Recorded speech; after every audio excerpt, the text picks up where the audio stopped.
Hi, and welcome to Best in Tesla. We see analysts saying that what Baidu has with Robotaxis is competition for Tesla in China, but they simply just don't get the underlying technologies.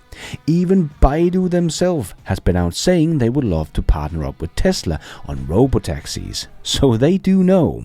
And I think Tesla has made some big changes in their game plan. And the new production line in Texas with the Unboxed production method is not going to build the $25,000 Tesla, but something much more interesting. So let's check it all out and let's dive right in.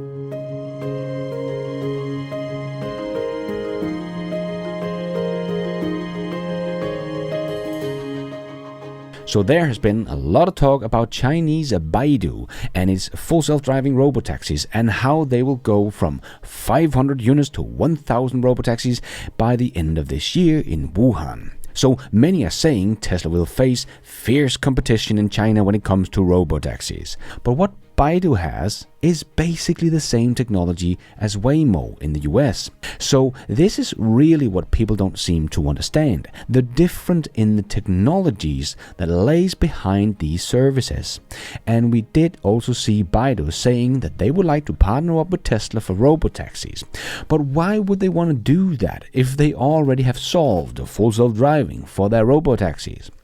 Well, firstly, let's just get the difference in the technologies down, because just as Waymo relies on radar and LiDAR and geofenced areas, so does Baidu. So they can't really scale this up to the whole world. Just getting the whole of China mapped is going to be an unbelievable big task. Again, this solution, as Waymo is also using, is just not scalable. It does seems like Baidu's vehicles are much cheaper to produce than Waymo. I believe the Waymos cost like $150,000, whereas Baidu have just told us that their robotaxis cost about $28,000. But other than that, it does seem like Waymo's technology is actually a bit further along, as their rides seems to be pretty smooth most of the time. We do see some bad driving here and there and some accidental crashes now and then, as Waymo is also under investigation at the moment, but in general, Waymo's service does seem to work most of the time and pretty smoothly. Whereas a reporter from CNBC in China wanted to take a ride for dinner in a Baidu Robotaxi, but the first one that showed up had a human behind the wheel, and that is the case of 50% of their fleet, which has safety drivers inside of them, and all the other cars have remote human assist drivers ready to take over, just as we saw with Cruise and Waymo. So we don't know how many times they have to intervene and take over. So just as we found out about Cruise's robotaxis, they had a human intervention every 4 to 5 miles. So they were not actually very good at full self-driving. And for the reporter in China to get a robotaxi with no driver took them about 4 hours to get one. So not a service that is really that useful as a completely autonomous robotaxis, and without the data on how many miles they are actually driven without interventions from humans, it's hard to know how good these systems really are. But it is a technology that relies on geofencing and mapping and LiDAR, so this is not really something that is scalable, just as we know from Waymo and Cruise.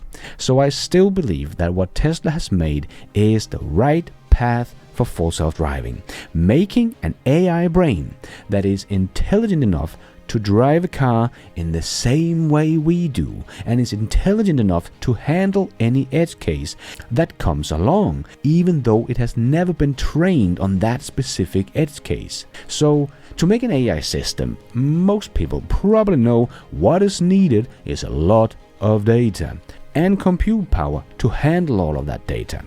I would guess that Baidu might have some very big compute power, but they do not have the data. As they told us, they only have about 500 robotaxis and will have 1,000 by the end of the year. So Baidu only have 1,000 cars collecting data for them. And Tesla has 6 million cars collecting data for them in shadow mode, and tomorrow they will have thousands more. And Tesla has at least over 500,000 cars driving with full self-driving software.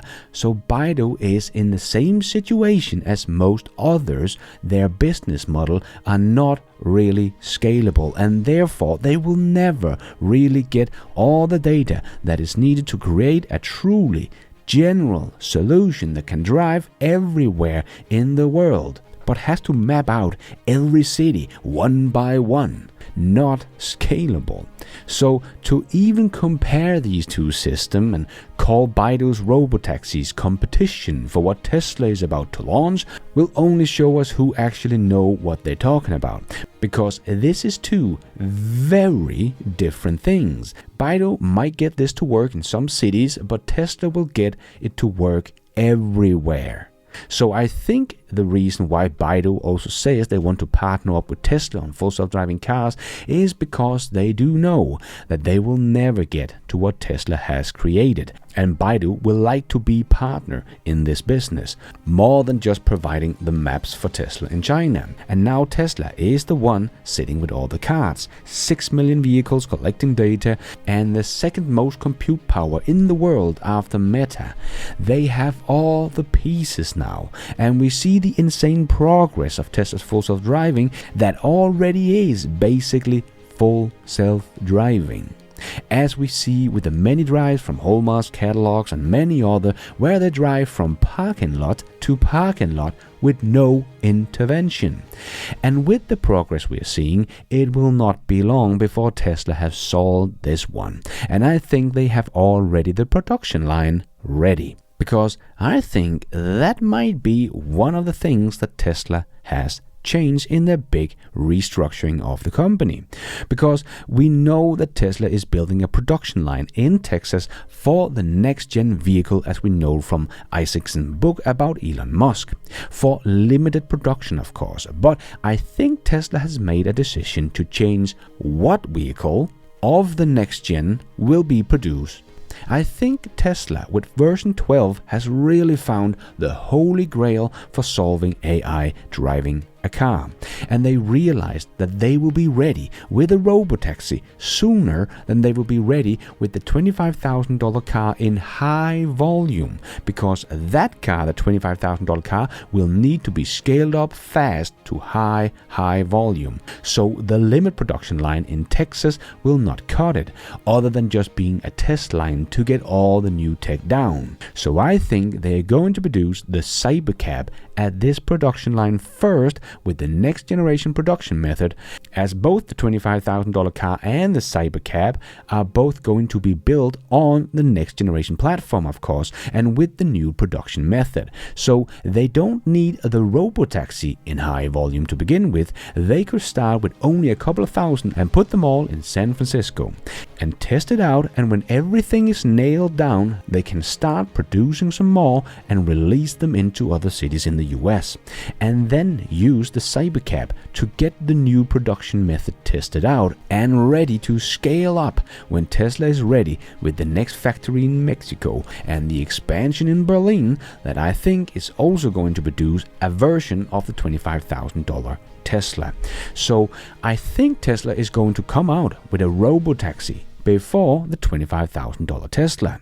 That is, of course, all just speculation on my part and could be completely wrong, but the more I think about it and the more confident Tesla's full self-driving version 12 gets, and very quick I might add, the more I just think this makes sense. To come out with the Cybercab first, because Tesla doesn't need that in high volume, and the quicker they can get it out, the quicker they can get to collect even more great data for their neural network. And especially now when Tesla has actually been allowed to test robotaxis in China, and more importantly, to export the data collected in China, so the overall fleet can learn from the driving they do in China as well.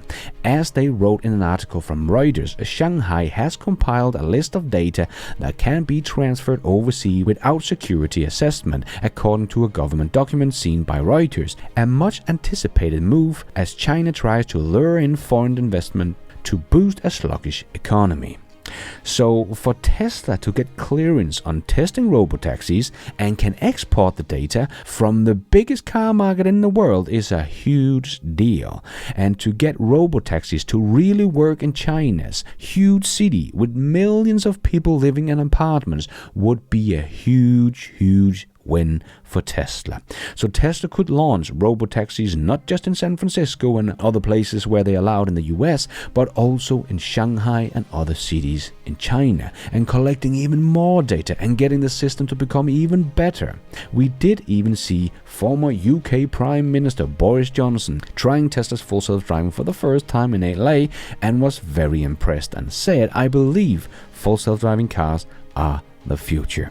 Yes, the sentiment is changing, and I might just add that the future is closer than most people think.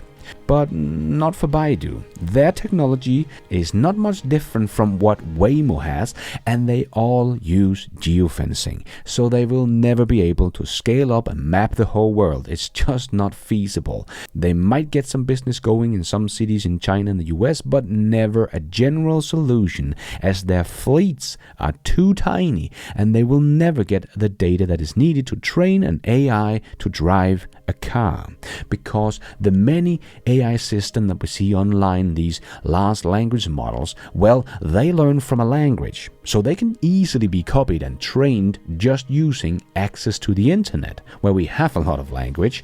But to teach a car to drive, you need real-world data.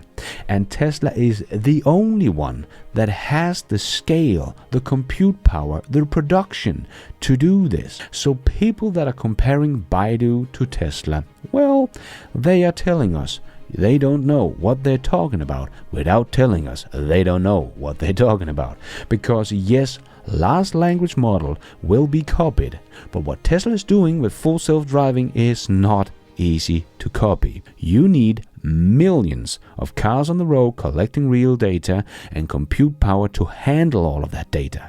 Baidu might have the compute power, but is nowhere near having the fleet. Right now, Baidu has 0.00001% of Tesla's fleet. Please don't call this competition. All the guys from Wall Street and CNBC saying that full self-driving market in China is a fierce competition don't really seem to understand the difference in the technology that Tesla is using versus someone like Baidu. I think most people will be surprised at the Cybercab event in August, as I think they are ready to show the world the Cybercab and the production line in Texas as well, and will tell the world that by the end of this year they will launch Robotaxi service in these and these cities.